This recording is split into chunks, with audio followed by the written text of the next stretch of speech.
This is an interview with Mats Daniels being conducted on the 29th of June 2011 in Darmstadt, Germany by Barbara Boucher Owens. This interview is part of the Computing Educators Oral History Project. Did I get your name correct? Yes, you did. Good.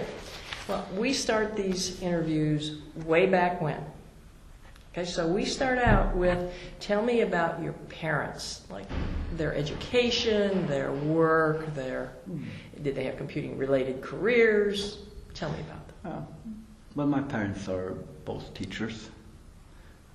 My mother in history, Swedish, my father in math and physics.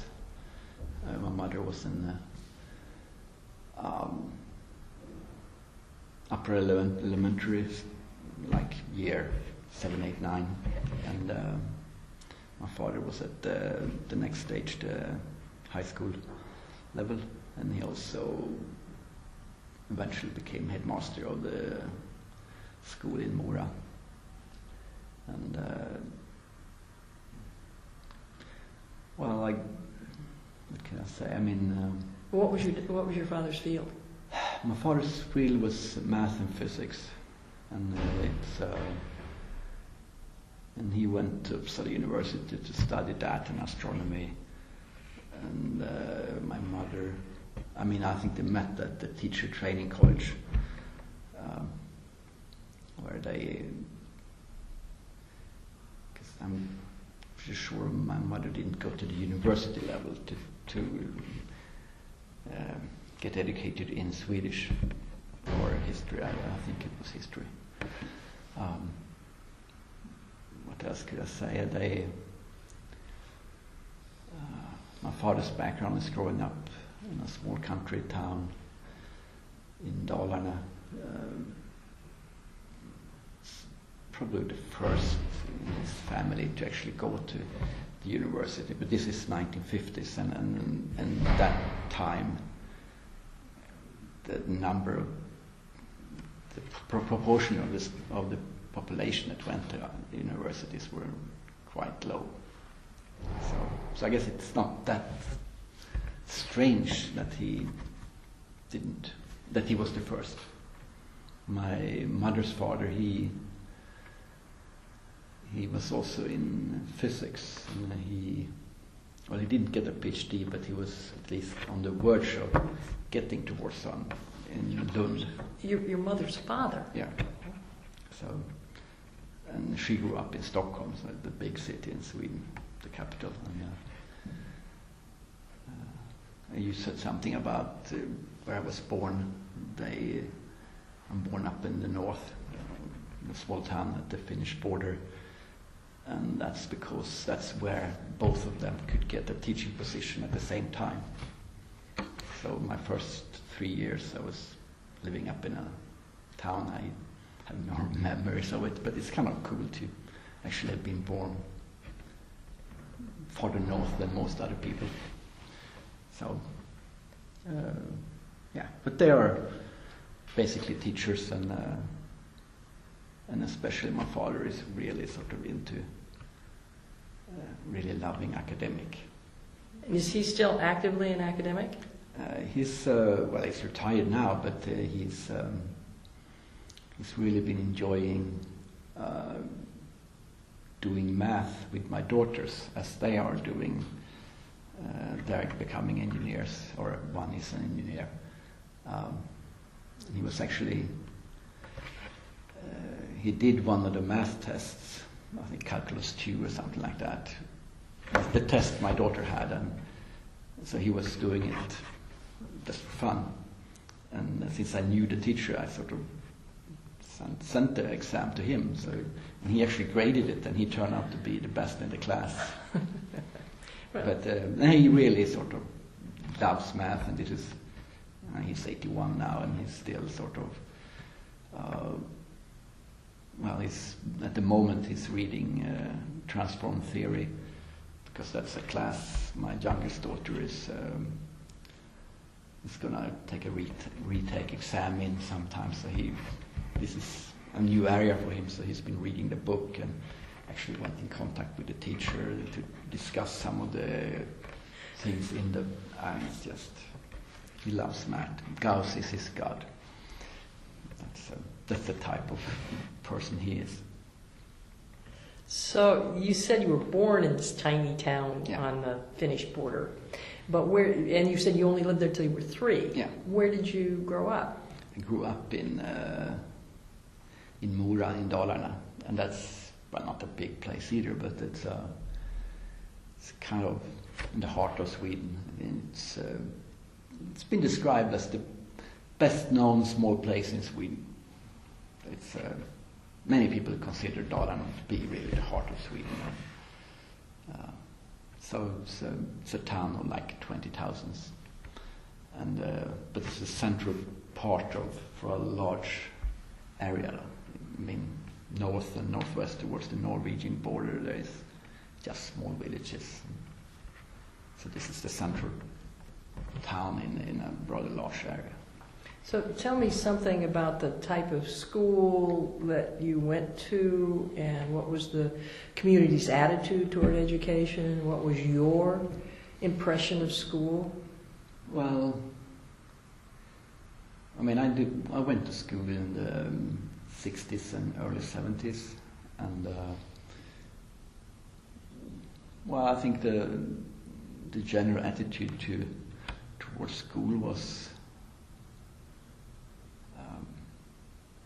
Well, in my family, it was kind of clear and important. This is something this is something important, and I also always sort of knew I wouldn't stay in where I grew up, because if you're going to go to university, you have to move to another place, and so in that sense.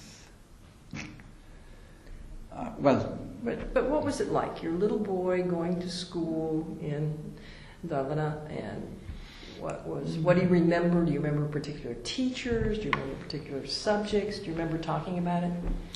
Well, yeah, I think I kind of, in a way, since both my parents were teachers, I think I was thinking about what the different teachers did in the different classes. And maybe noting it more than I otherwise would have, the way things were done. I mean, I had a German teacher in German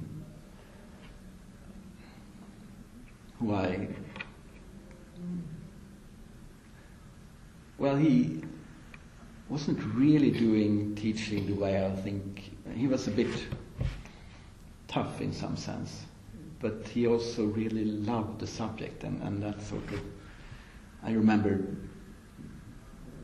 that making it something I took more serious than I otherwise would, because math and science has been rather sort of easy for me. Swedish has been, or language has been a bit harder, probably because I'm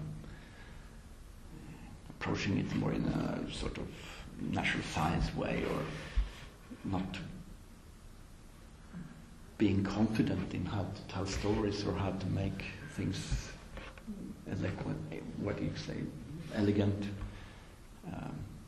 I don't know. I mean, it sort of, I didn't really sort of feel confident, or didn't really feel I got encouragement in that area, which is kind of strange, because now I really think language is fun and interesting, and something that's really intriguing, how it works and how you can use it. But at school, it really sort of, and then English was a pain. So I dropped English and kept German, probably because of that teacher who sort of got me going with German. So yeah, I think. But also, I mean, in the high school and also in the upper elementary school, there were quite a few who sort of really didn't take studies seriously at all. It was sort of just something you did or went to. So I don't know. It was a time I enjoyed going there, but it wasn't sort of. It's hard to trying to remember. I mean, it's something I took for granted. This is important. This is something I will do, and most of the things I enjoy doing. Did you have friends that you studied with or that shared that value of education, or were you? Well, I think if I look back at the friends, we were probably the ones I was spending most time with were students who were good in school, although I don't think any of them actually went to the university after the ones I spent most time with. One of them, he actually went and worked for Apple in one of the early years, and I think he did well, but he certainly didn't go. And he wasn't the study type in some sense. He was bright, but not.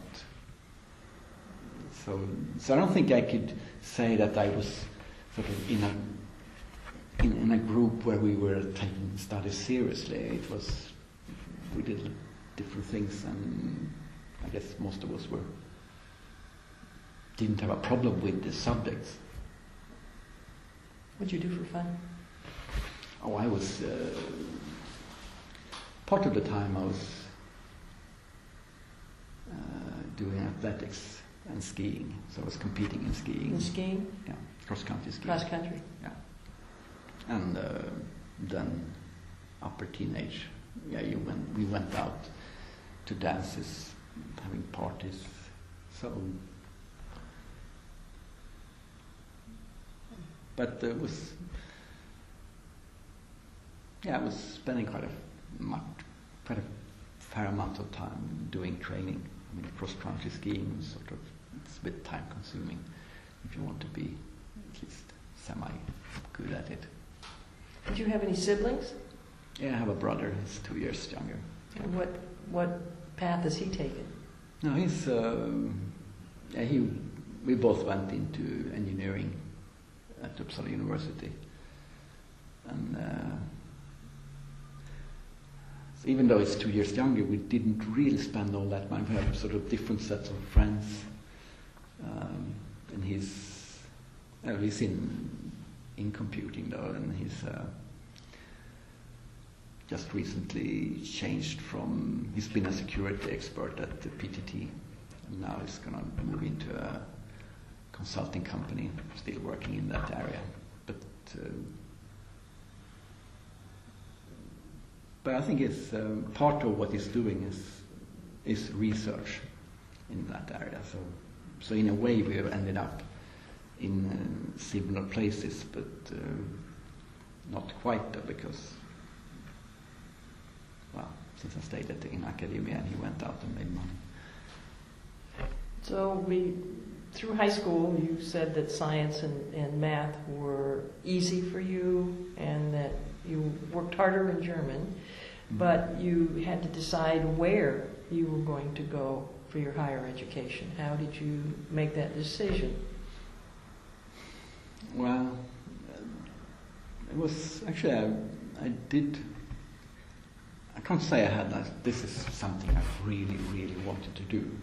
I had been looking at engineering education, and I also was contemplating going for this, what do you call it? Keep your woods, sort of. Is there a Swedish term for it? Because we can translate the Swedish. Yeah, I'm trying to remember that as well. It's. I wonder if it might be Jägmästare in Swedish, but there's a higher exam where you sort of the job would be to know about how to maintain forests. That's another side that my father loves math, but he also sort of has a love for the forest, and we have some patches of forest out in the village where he grew up, in a small village outside Mora, and so he's part of the time he would be out there maintaining his patches and make sure that they are kept well, and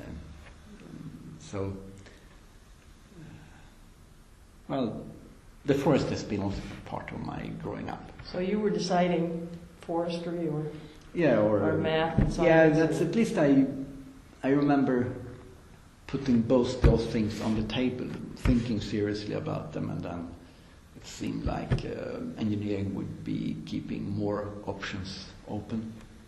So I think most of the time I'm making choices by trying not to narrow down my options. So and trying to do things that I feel comfortable with.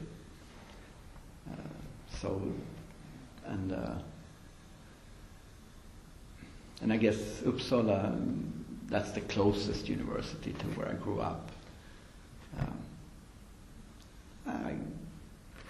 There were other universities that I could go to. I mean, Royal Institute of Technology, Linköping has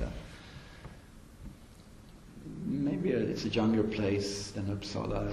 Their education seemed not that bad, but eventually I put Uppsala as my first choice. That's where I ended up. So when you got to Uppsala, as you were starting to study, what program did you go into? At that time they only had engineering physics. That's the only engineering degree they had. And at that time it was a 4.5-year program. But towards the end you could specialize in material science, electronics, computer science, or there was a fourth one as well, more theoretical physics, I guess. So, had you done computing prior to going? Not really. I had done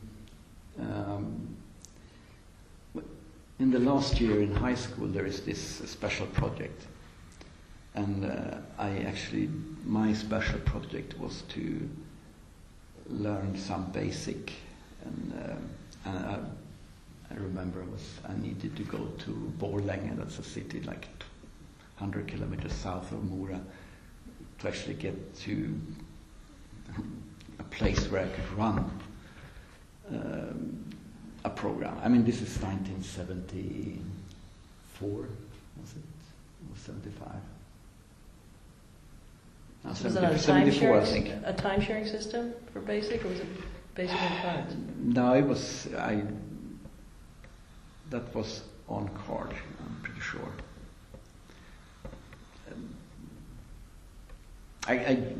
Did you go down there and stay? No, I went down there. I mean, I was preparing and then sort of reading about it, and there was another place in Mora where they actually had a computer, and I was doing some study visits there, but I think the only place I could actually do some small programming, that was in Borlänge.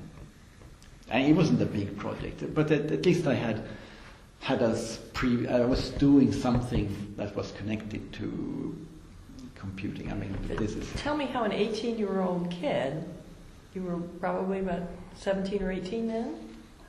I was 17 or 18, yes. Okay, how did you connect with these people, and what kind of a place was it? Where you... I actually don't remember. I probably didn't connect that much at all. I mean, well, you had to know somebody, right?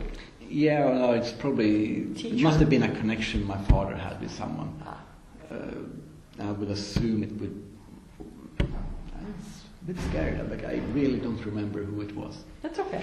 It's okay. It's okay.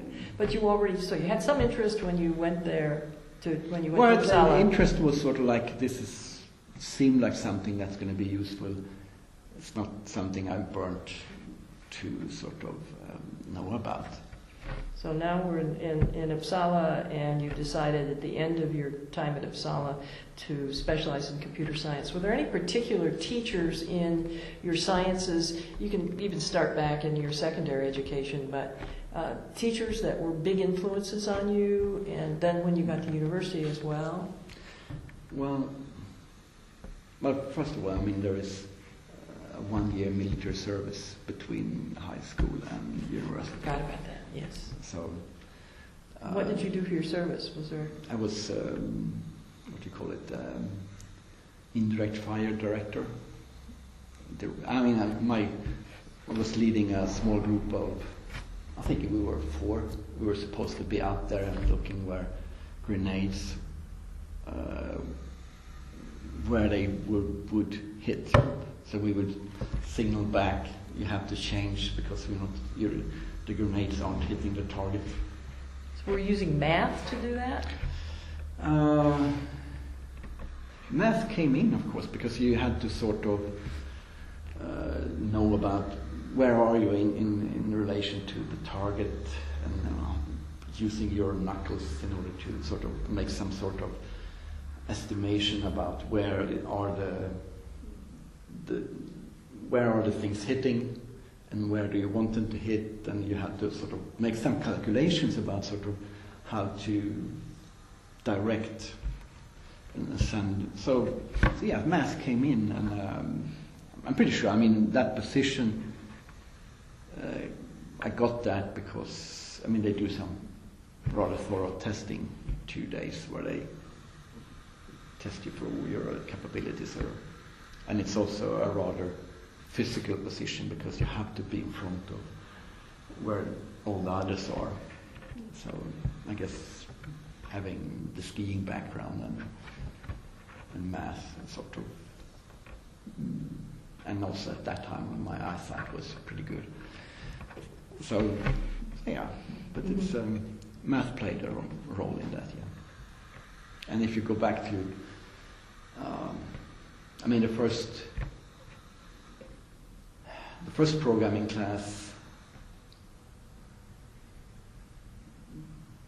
well, my memories from that was they started out with BASIC, and since I had done this project 2 years earlier, BASIC seemed like, well, it's a piece of cake. I don't need to spend that much time on this. And I do remember when they actually switched to Fortran halfway through. And I sort of felt, well, one language is the same as another. And suddenly I was sort of realizing that it's not quite the same. And there are differences, and maybe I should start to pay a little bit more attention to what's going on. So it wasn't a eye-opener class. It was, and there were a bit more struggle than needed because of my not really paying attention for things there. But apart from that, the first 2 years were really just a lot of math and physics and theoretical physics. Then in the third year, we had some math class, and I think the computer organization or computer architecture classes, I did find that that was an interesting class, and I think the teacher there was, in some sense, making a difference in a way. I mean, this may be a bit sad, but this is the third year in university studies, and this is where I, in some sense, felt like, this could be interesting. The other stuff was more like, let's do it. Especially the math classes. I mean, the scenario of this education was you had 3 courses in parallel, and we had a 4-quarter system. So you had like 12 courses each year, everyone more or less looking the same. Lectures on the first 2 weeks typically contained 40 hours of lectures every week. And then towards the end you had assignments and labs, less lectures, and the time wasn't really enough, at least I felt, to really learn math. So instead I learned how to pass a math test. And I mean the thing was, you got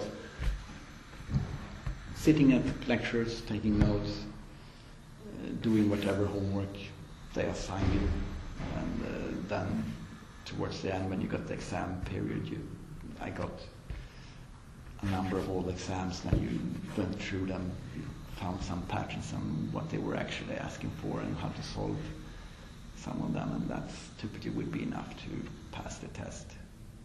I mean, of course I learned something, but it wasn't.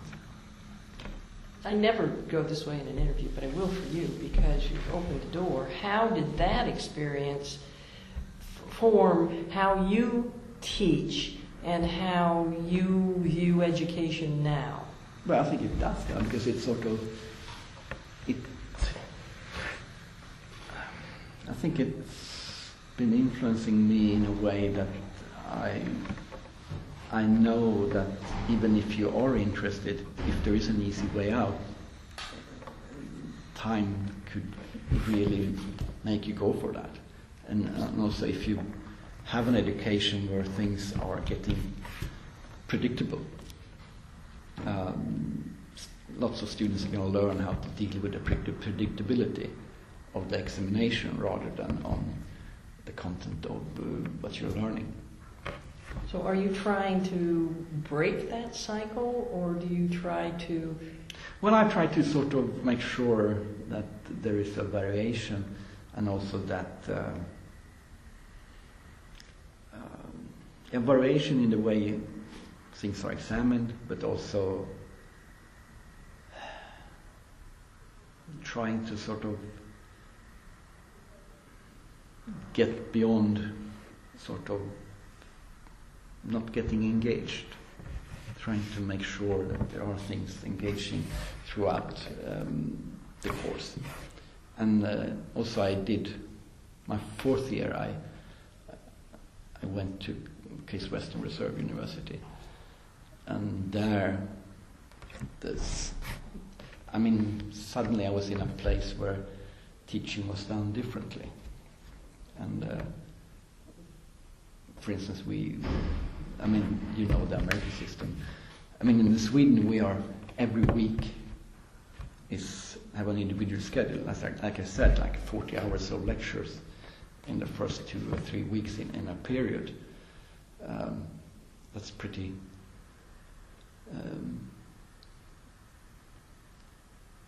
that's a lot of information. And the idea there is that you should get to the point where you can do stuff.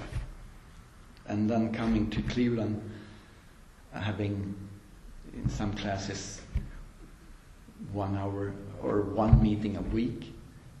And it was a bit strange too, because it felt like nothing is happening. I guess in a way we were supposed to read more at home, but that sort of wasn't the way studies had been before for me. So I guess, and then we had these first exams, and then and that was also, the exam was spread out. Typically in the way it was in my education, it was a final exam, and that's sort of where everything was decided. And suddenly I was in a system where they could have, you had a midterm, you might have even quizzes who actually accounted for the grade. And also most of the courses I did take was a semester-long courses. And to me that, apart from the first start where I didn't really got started because things were, it felt like I didn't get enough information to do anything. But after a while, this felt, it was something that suited me better than the way I've been studying in Sweden. Because, sort of the way it's, it felt like when it came to finals week, the idea that I think we had 3 courses, they were all examined within 24 hours. That would never happen back in Sweden, and there had to be at least 2 whole days between 2 exams, and the exams were like 6-7 hours long, and in Cleveland they were 3 hours, and they were actually the content of the exams were a bit different too, but the main difference was, I think, I was prepared in a different way for the exam. I didn't need, or didn't, there wasn't sort of this time, there wasn't time to actually do the cramming for the exam. At least I didn't feel like it. Mm-hmm. Not the way it was in Sweden, although I did see Americans who were behaving more or less the same as I had back home. But also when we came back, we were 6 Swedes going, and it was kind of interesting because the way there was definitely a shift in grades. I got better grades in the American system than in the Swedish systems, and some of the others, the opposite happened. I guess that's another issue that sort of colored me. Don't read me wrong, I think grades are important, but they are not an objective measure. That's the way I see it, that sometimes people pay a lot too much attention to what grade did you get without thinking about what did they actually measure to give you that grade. What did they look at?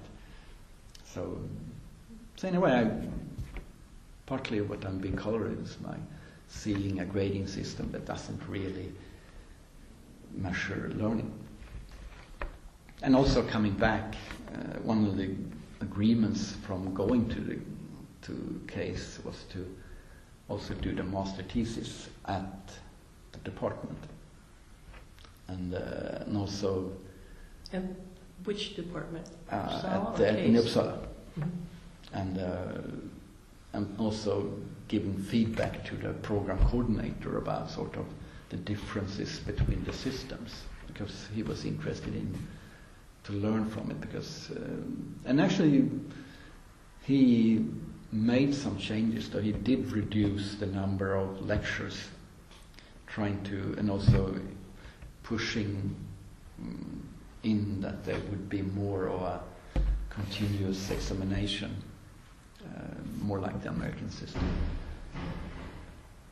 It wasn't a total shift, but there was changes, and there were discussions about educational differences and the pros and cons about doing things. So there was a discussion about pedagogy that came from this. What did you do your master's thesis work? Oh, I did that. I was writing an operating system for one of the new Intel systems. So it didn't have anything to do with pedagogy? No. This was. This was in the computer science department, okay. Or actually, it was at that time the computer systems group was part of the Department of Technology at that time.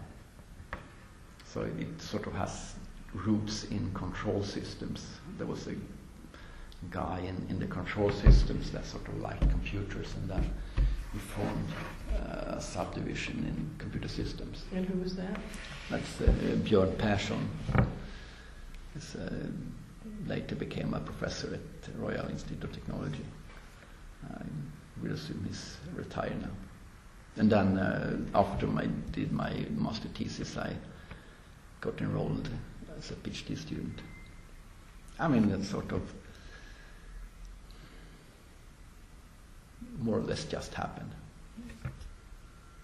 And it sort of, and I've always been interested in education, so it fitted.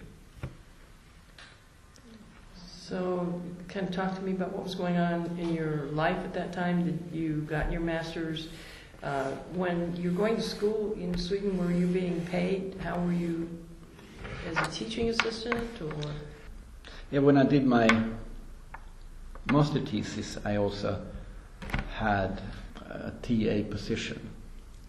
So it was half decent salary, and I was helping out with teaching computer architecture.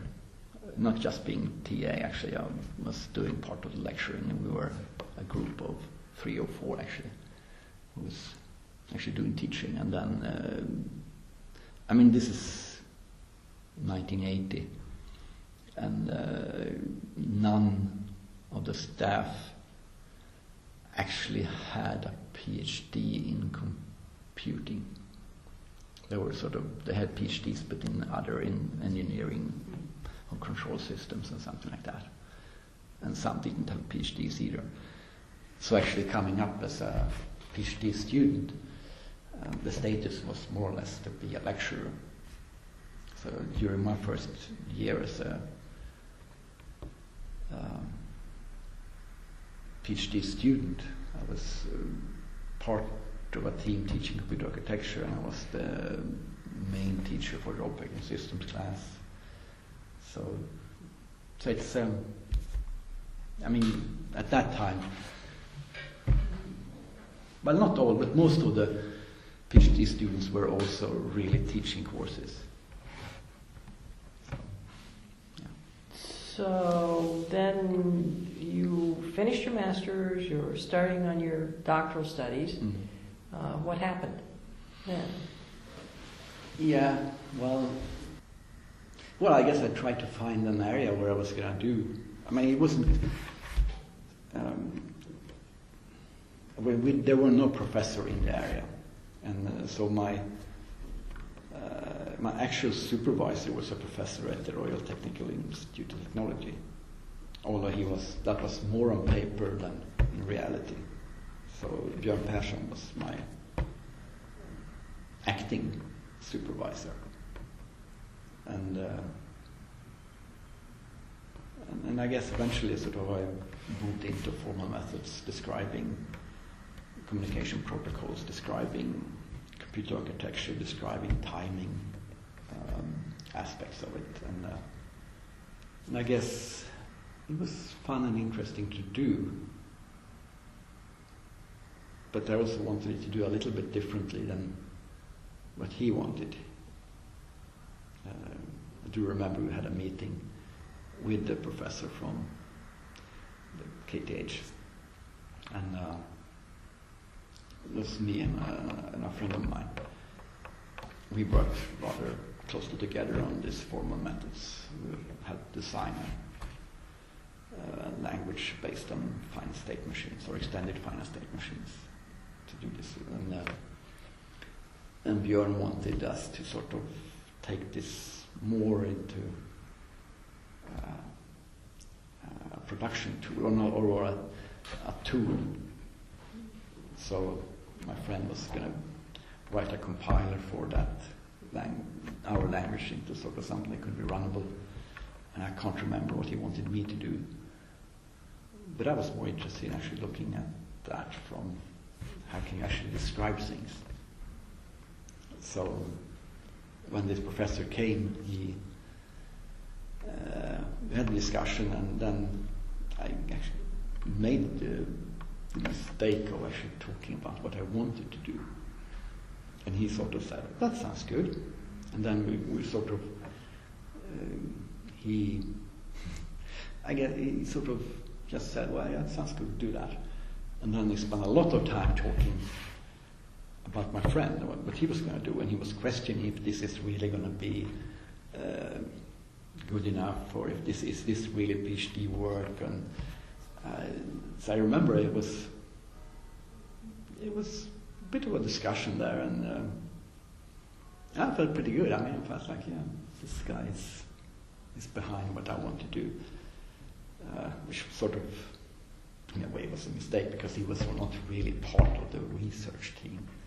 I mean, and as it turned out, my friend, he had the support, and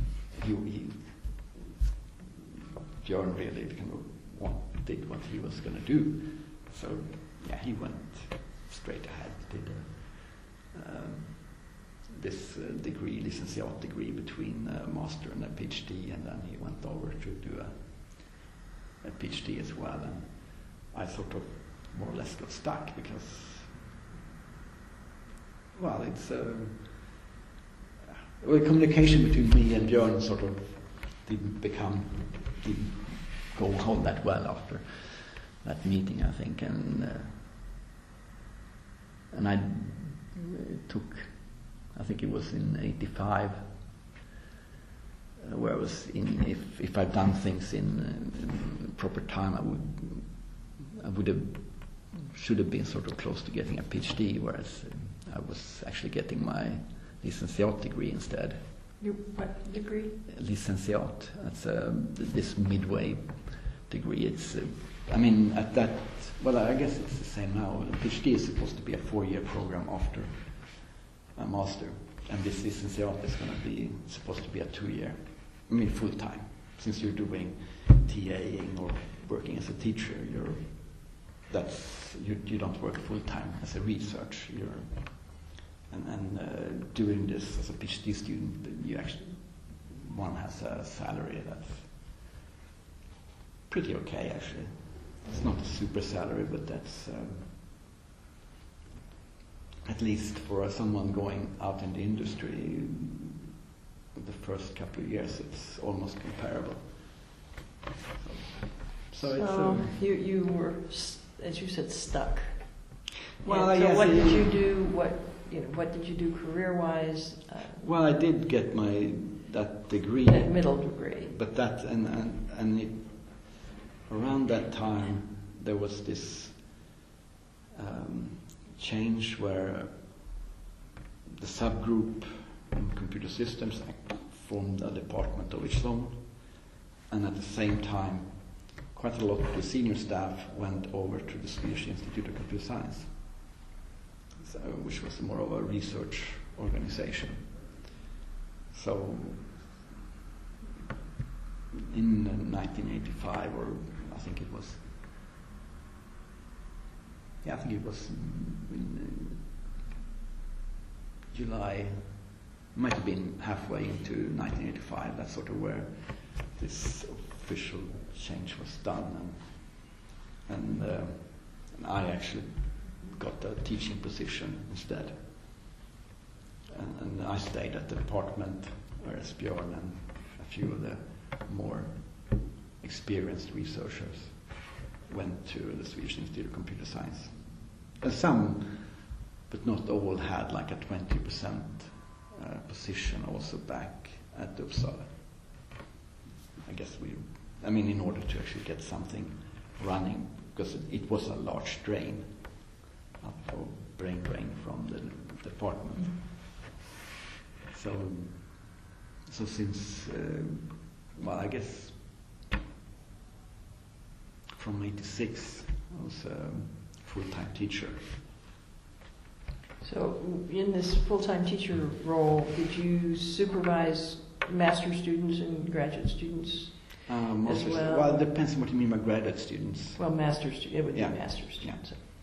So yes, and we also had, in '81 we started a computer science education program, a 4-year program.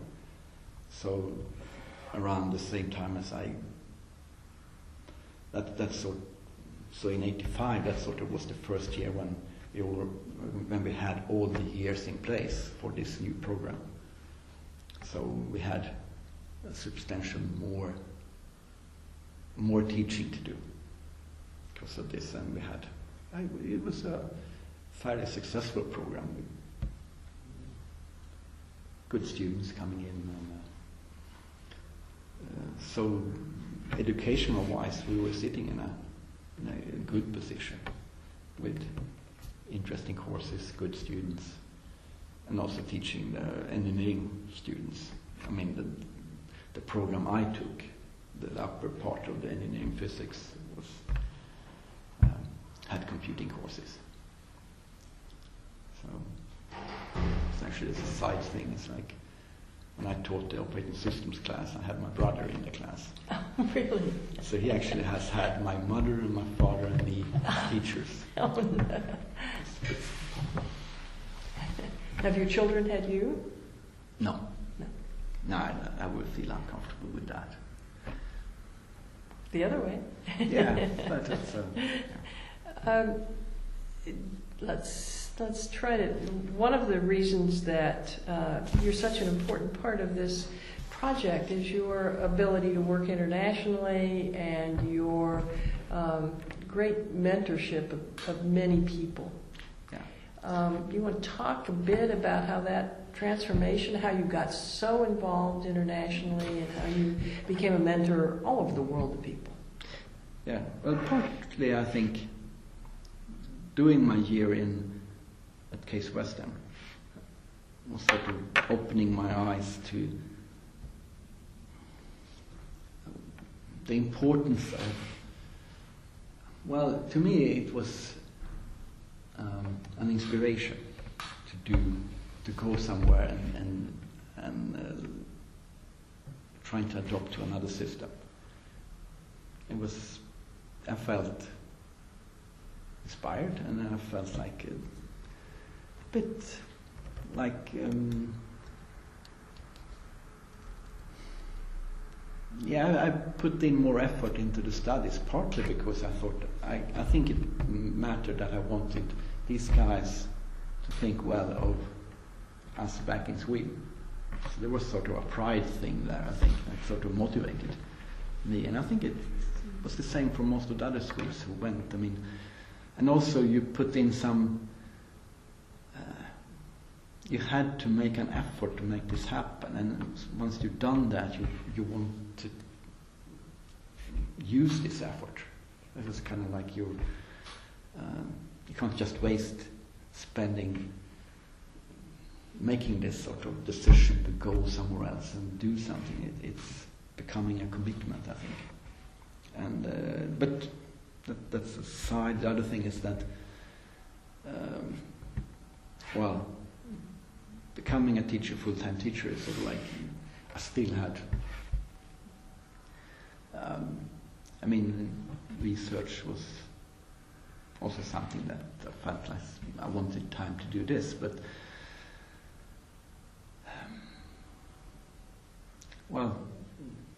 and then I got this invitation from people to come on a trip to China, which was sort of like, I don't know why I got it, or why I actually sort of paid attention to it, but it sounded like an interesting thing to do, because, to break what I was doing in a way. You and I both know what people to people is, but probably the people reading the interview might not know. No. You want to give a little description of what was my involved? impression of it was that there is this organization that was trying to bridge boundaries between countries and taking, in this case, teachers to go to a country and sort of, in this place, this time China, to visit, to sort of, I don't know, I mean, it's also, I think there is some sort of wanting to spread the light in some sense, but it's also about actually getting the people going, knowing about the place they go to. So it sounded like an interesting thing, and since it was about education, which I really, being a full-time teacher, I was of course interested in how to make the education better, because I also was part of program committees where you discussed the structure of educational programs, what kind of courses you had, and I had opinions based, my experience seeing that there were some limitations or some things that I didn't like in the programs. So yes, I had some sort of desire to know more about how to make this better. But it was kind of expensive, so it wasn't something I could really pay for myself. And so I asked my head of the department, and if he could sponsor it. He said, well, maybe I can give some, he said, but not all of this.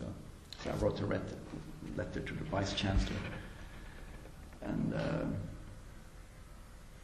he actually got back and said, tell me more about this, and he actually gave me money to go. So I went. There was like 70 people, most Americans. But I think for me, what I got out of that was maybe not as much the contacts in China, but within the group. That's where and many of them were very active in the 6C community, like Liz Adams, Bob Aiken, Joe Turner. There are people who are in many ways great door openers into this community. And I also met Joy Teague from Australia, and through her I got a connection to places in Australia. So a couple of years later I went down doing a year in Melbourne. But I think that trip gave me a lot of contacts, and also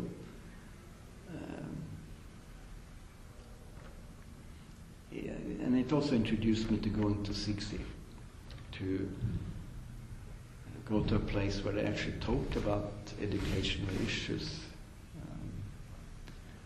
So yeah, I started to think, well, actually one can do research on this as well. And but I don't know,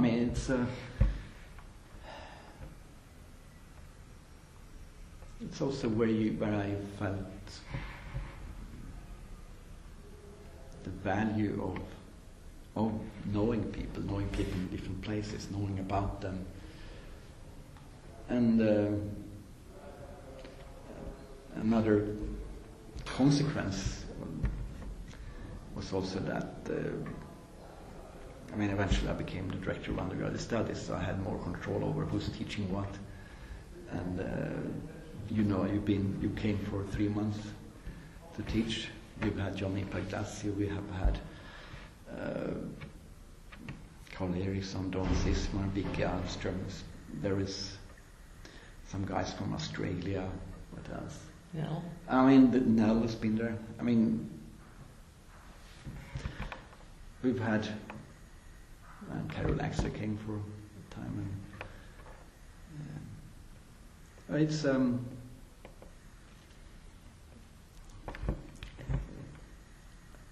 well, actually being there, being out in the international arena, talking to people, being visible, has also meant things happening,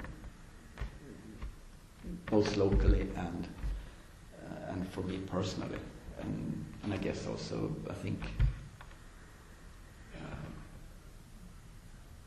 me and what we're doing is also influencing outside, and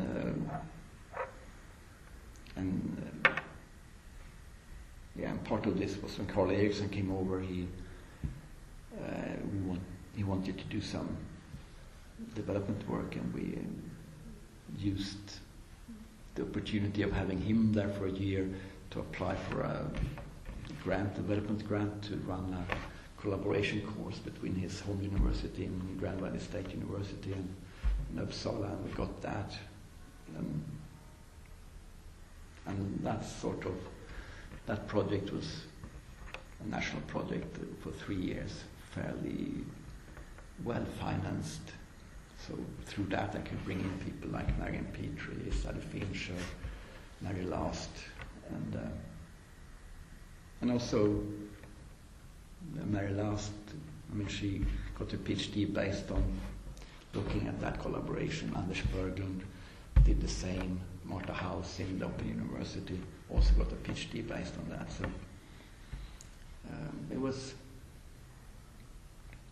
well, things sort of just started rolling. I mean, doing things internationally had some momentum. I mean, it's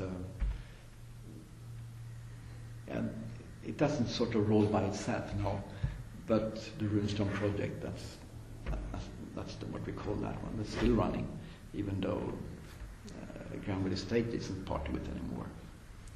We've had Ross Hallman Institute of Technology for a short while, but now it's running with Åbo in Finland and Shanghai in China. So the basic idea is still in place. And we also started another, I mean, things, it's going places, meeting people. There is, it makes things happen. One thing was in, it was in Dublin, or ITISM was in Dublin. I met Tony Clear, and he had some ideas that he wanted someone to collaborate with, and 3 weeks later we had a collaboration where my students were working with his students. That collaboration lasted for 8-9 years. And then there were some changes that sort of, unfortunately, at least I think it's unfortunate, we dropped that collaboration. But we also started another collaboration with Ross Hallman Institute of Technology, where we have this IT in Society class where we've been since 2004, I think. We've been collaborating with them. So I think many of these things happens because you know people, because you can trust people, and even though, and also it also happens because I guess I've seen the importance of having local support for running things, and in Uppsala I can provide that myself since I have the position. But I think there is some sort of experience one can build on to make these, and there are and actually sort of seeing both the hard parts and the good parts, and trying to focus on the good parts. And that's a wonderful, wonderful answer, and it kind of combines all of the questions I have about professional service, professional organizations, the impact, and you've mentioned getting involved in SIGC. You've sponsored one of our, twice you've sponsored one of our conferences and been involved in many of the ITIC conferences. Did you want to talk anything else about your professional service, those kinds of, the organizations, the things you've done? Well, one of the, it's like my friend who was we were working together with early on. He later on moved to Västerås, a smaller regional higher. It's not really a university, but it's sort of close by. It's like a community college, but it's a bigger. I remember one thing he said that to his teachers that, well, you can actually look at the teaching aspect of the education and just look at Mats and his colleagues. I mean, they actually do get to travel. They get to see people. They are writing papers. They are. So I think it was interesting to hear that I was mentioned as a role model as an inspiration for others to sort of try to get involved in this community and trying to not just look at, well, subject research, but there are more things to being a teacher, and some of them is something you can actually do research about. So that's, I think that's, and it has been changing. I mean, it is more recognized. I mean, when Anders defended his PhD in 2005, there was a pretty important or a portal figure in computer science who sort of stood up and said, well, this is just plain wrong. This is not a thesis that belongs in the natural science and technology faculty. This is something that should be somewhere else, in pedagogy. And when I defined in my thesis, like actually 30 years to the day after I enrolled, it's kind of cute, there was none that sort of had any question about that this is a valid research area within our department. And we also had this international, when you get a new vice chancellor, they typically try to do things, and the one who's sitting now, he's running towards the end of his period. So when he started, he had this quality evaluation of everything research-wise in the university, and now he was running this again, and our research group was definitely put forward in the department as something to show. So I think things are happening, and I feel I've been part of making that happen, because not saying this is something to do in a corner, but this is something that's important, that this is something you can show to people, this is something that makes things happen, that makes education better. And education is a big part of what we're doing. I mean, research, yes, that's important, but there are the teaching, education, or understanding what's going on. We do have a lot of students coming in, spending a lot of time and money on being there. We should be professional about what we do. I think people call it the elephant in the room that we haven't really talked about. You did mention that 30 years to the day after enrolling, you got your PhD. And that's a little longer than most take. Can you describe what gave you the energy to go back to getting a degree, and how you chose the topic that you chose? Well, it's and how did you get the support for it? I guess those are the three questions. Right. Well, actually, you should read chapter 2 in my thesis. Okay. We'll definitely put a link to that in the interview, the transcript. What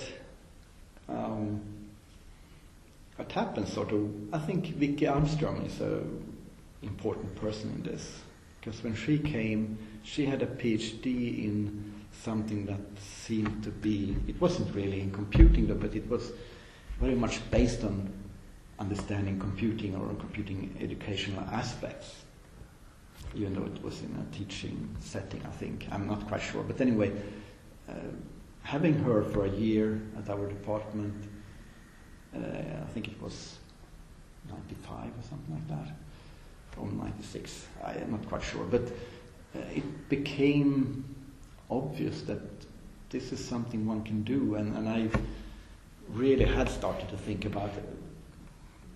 I wanted to do research, and in 89-90 I went down to Melbourne to try to restart within the formal methods. I was working with a professor there, and then actually got some papers done, but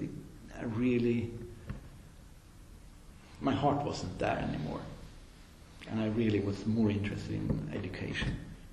So, and eventually going to the 6 conferences, realizing I can write papers in this, and then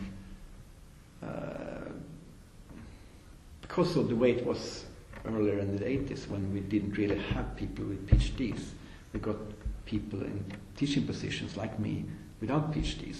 Anders Berglund was one of them, and there was a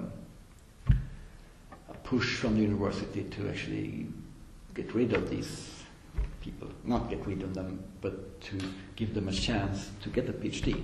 So, because it looks better to have teachers that have a PhD than those that don't, partly, I guess. And then, well, that's one of the cynical reasons.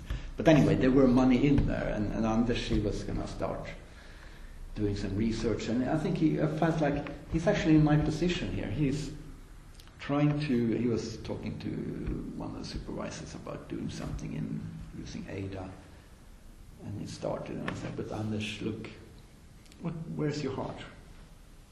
Why don't you sort of try to do something in computing education instead? And eventually and his supervisor was the head of the department at that time. He was pretty, so yeah, there seems to be some possibilities here. And yeah, there was this national school that was a project that Anders actually also got involved with. So anyway, we had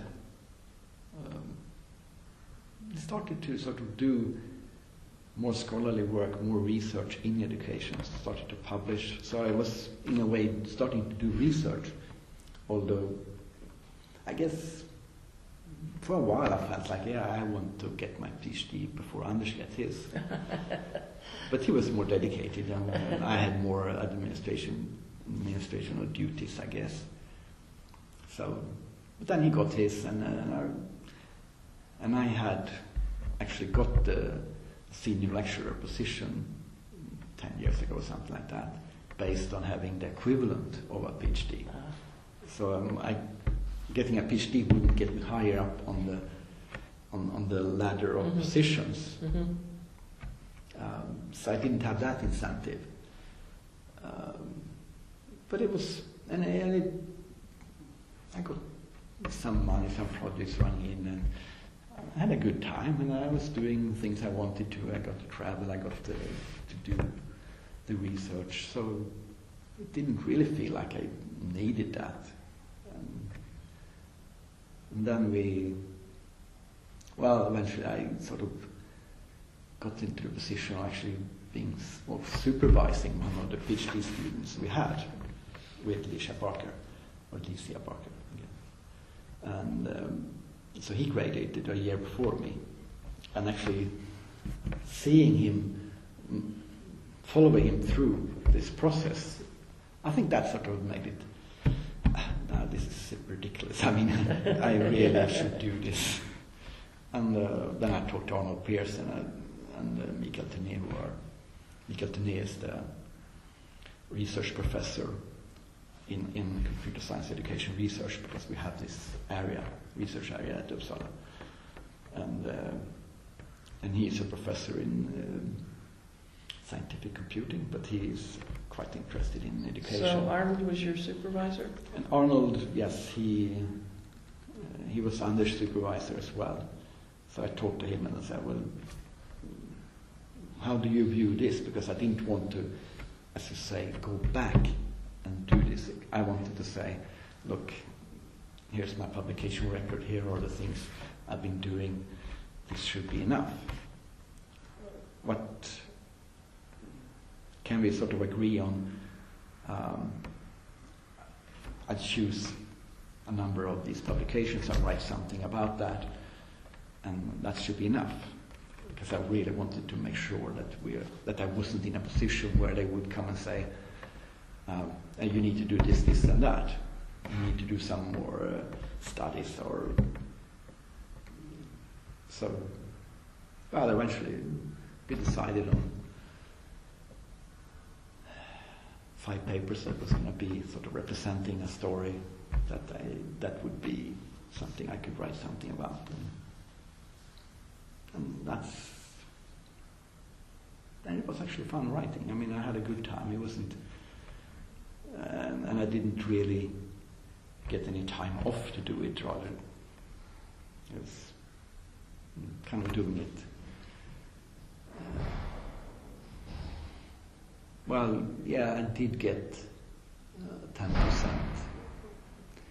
research grant from the department last year in 2010. But I guess I did the work. Most of the work was done in January, February this year, finishing up the thesis. So it did happen, I think, because well, people were kind to me and sort of avoided, if it wasn't really necessary, they didn't come to me to ask me for things. So actually, writing the thesis was like, in some sense, a more relaxed time than normal. That's very interesting. But it was fun. But good. I mean, I have never seen anybody's dissertation process get as much excitement as this whole community that you built when you received your PhD. There was a worldwide community. Yeah, it was fun. I mean, I've heard people from. I think I handed in my thesis for printing just before 60, and I heard back from people saying, "Well, this was mentioned." Yes.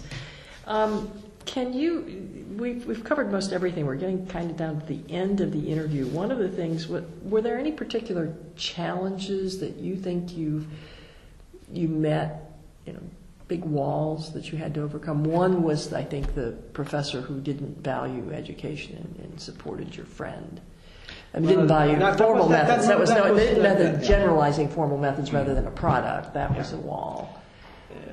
Now there is. I think, if I think back, there was one time when I felt hindered by not having a degree. Okay. Or actually not being a professor, because that was. They were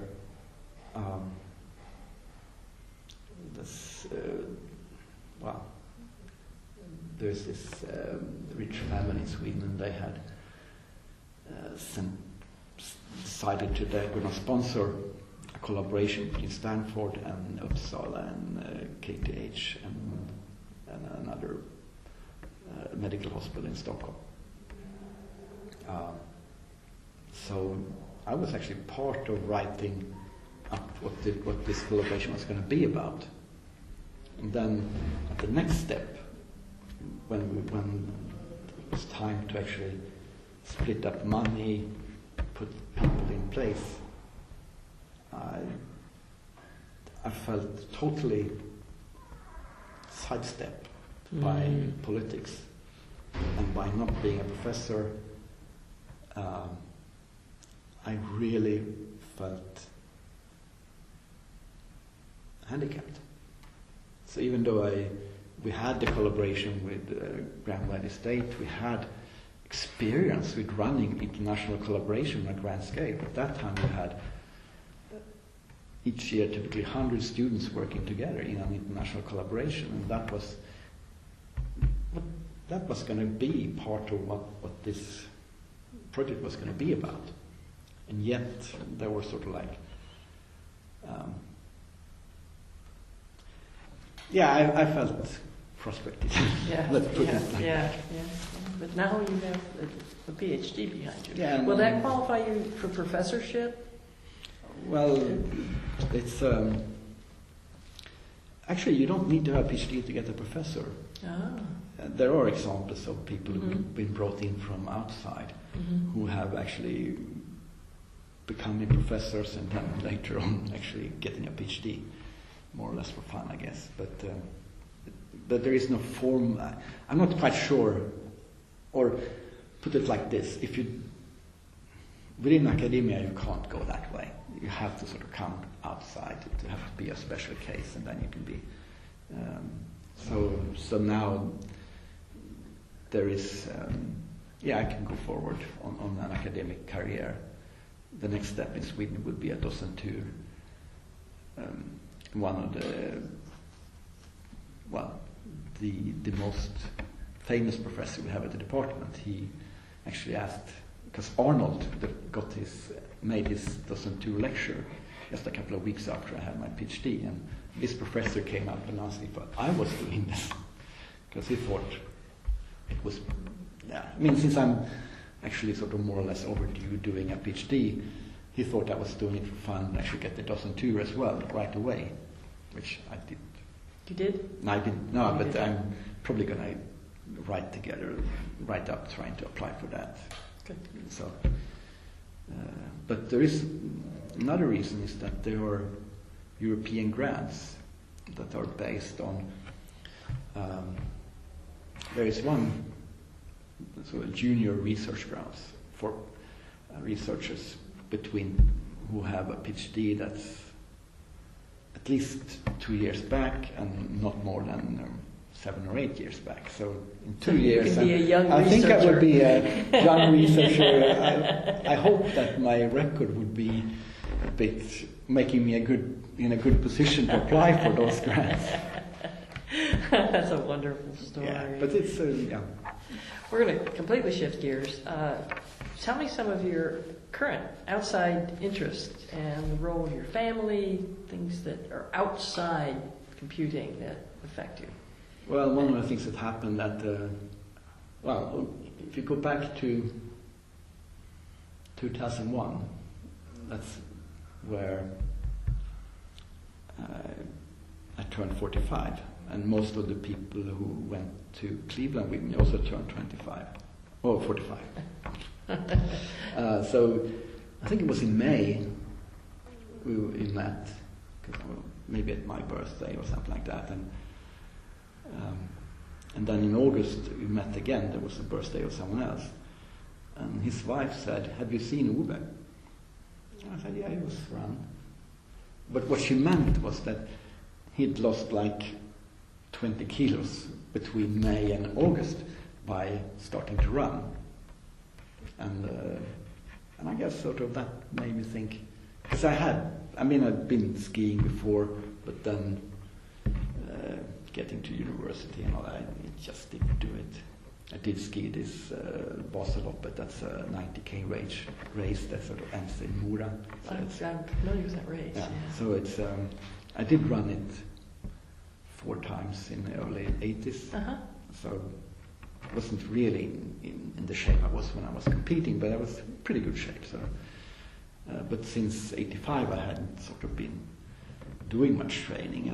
When I did start, I sort of got a sore foot or something, sore knees, and I stopped. So in 2001, in August, I decided, well, no, I need to sort of. Also, we have the department, the 4th floor, and actually getting out of breath going up there didn't feel right.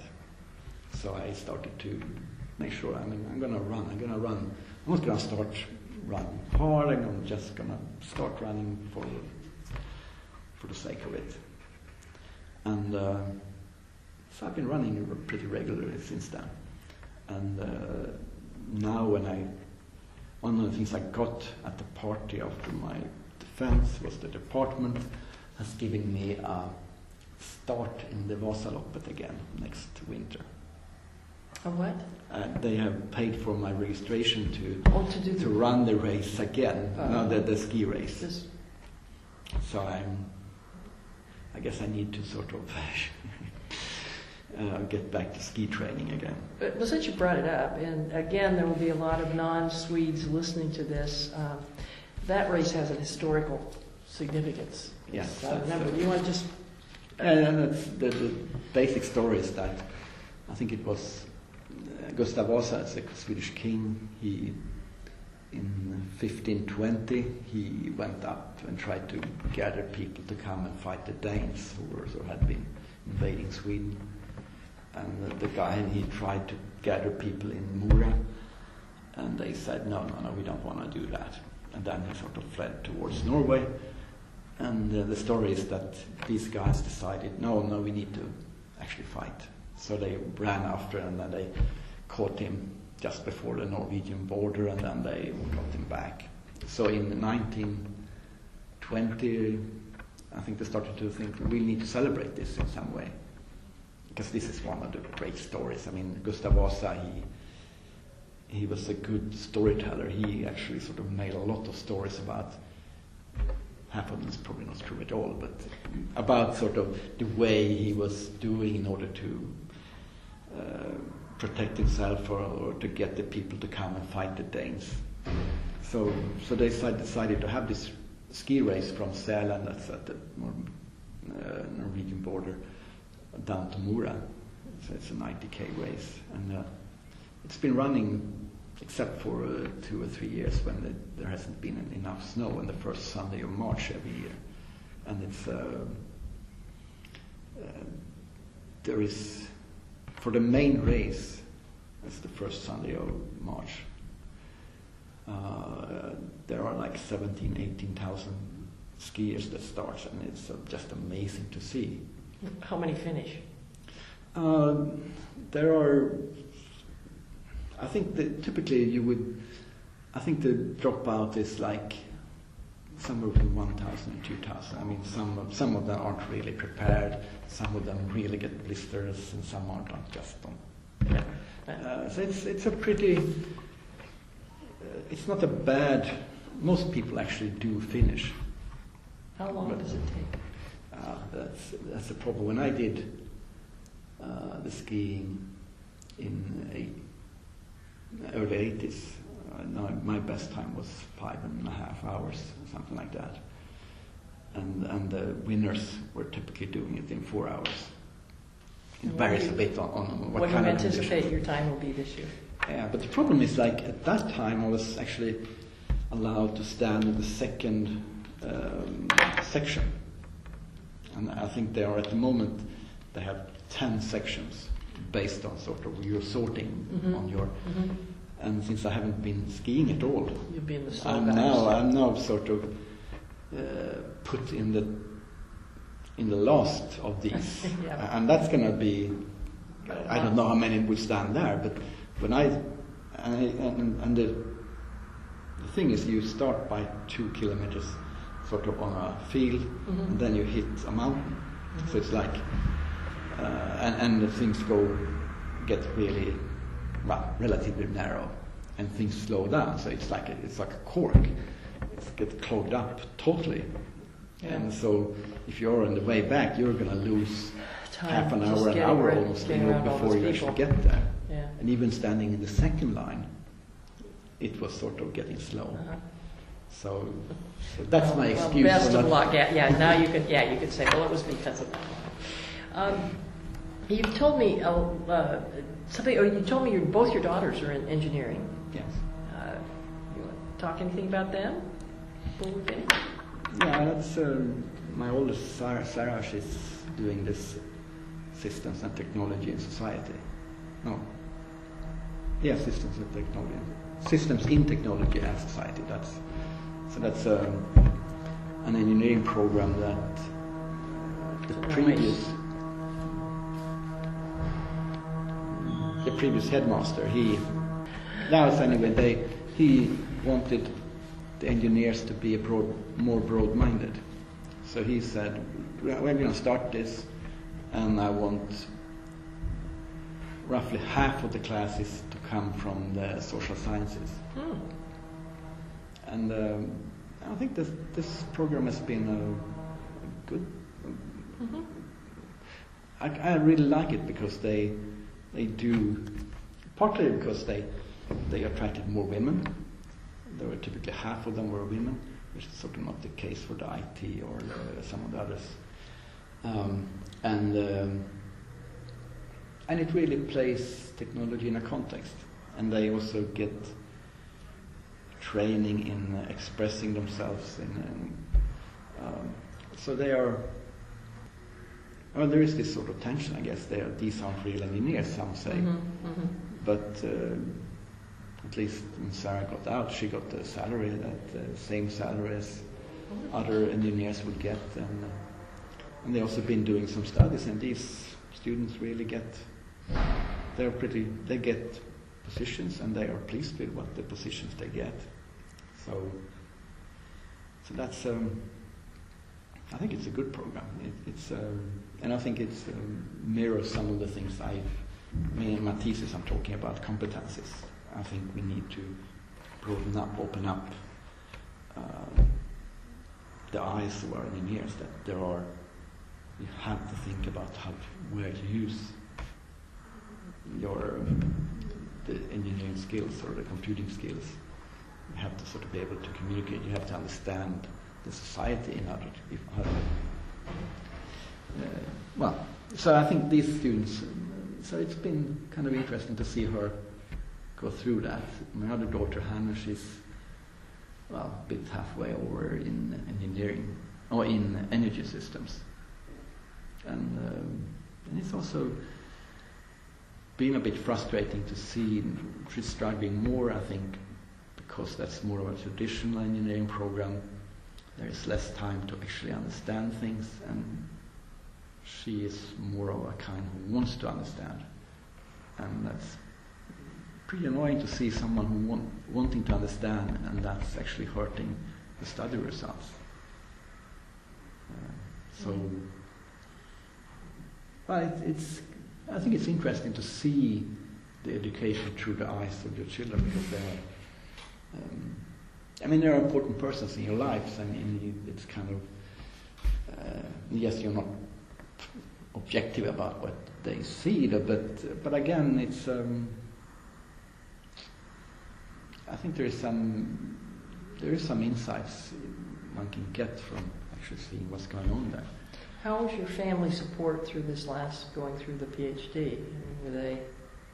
The issue of support from families, it's a relevant question though, because I think when you look at the typical PhDs, it does take a lot of energy and focus, and probably sort of makes people distance themselves from ordinary life for a while. But I didn't feel that in my case, because I sort of was just more wrapping up something. It was this was in a way I had more time. I slept more than I did before. Yeah. So it sounded like it was quite a good too much, the finishing up months. Yeah. In the very end, do you have any piece of advice that you'd like to, tell the world? Well, I think it's to keep the eyes open. I think there are so many opportunities out there, and I'm trying to sort of learn from what others do. It's probably nothing you can take right away. You can't use it the way they're using it, but there are reasons for why things are done, and trying to understand them is probably a very useful way for you to grow in where you are, in your place. Would that advice be different to a young woman? This project started as a way to encourage women, and you have done a wonderful job of encouraging women. I've watched that. So is there different advice you'd give to a young woman, to your daughters, to other women interested in technology careers, from that you offer males? No, I think and also if you talk, I would advise to really sort of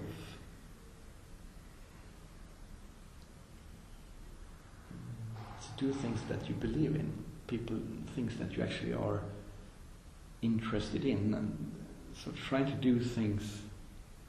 Well, I've tried myself to try to, in some sense, force myself to do something that I didn't feel quite.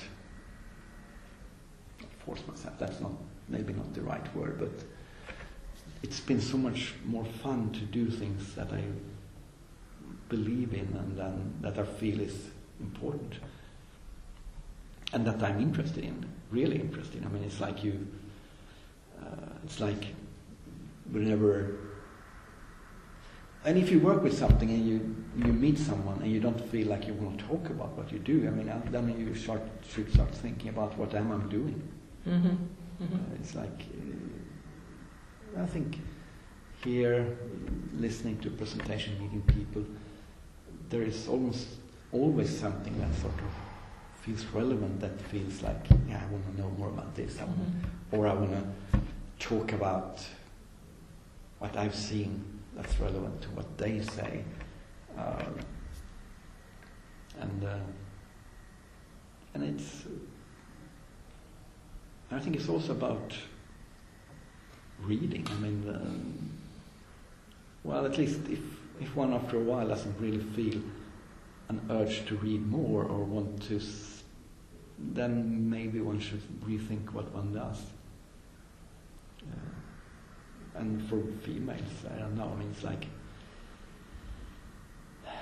well, to me, I think there are things that sort of are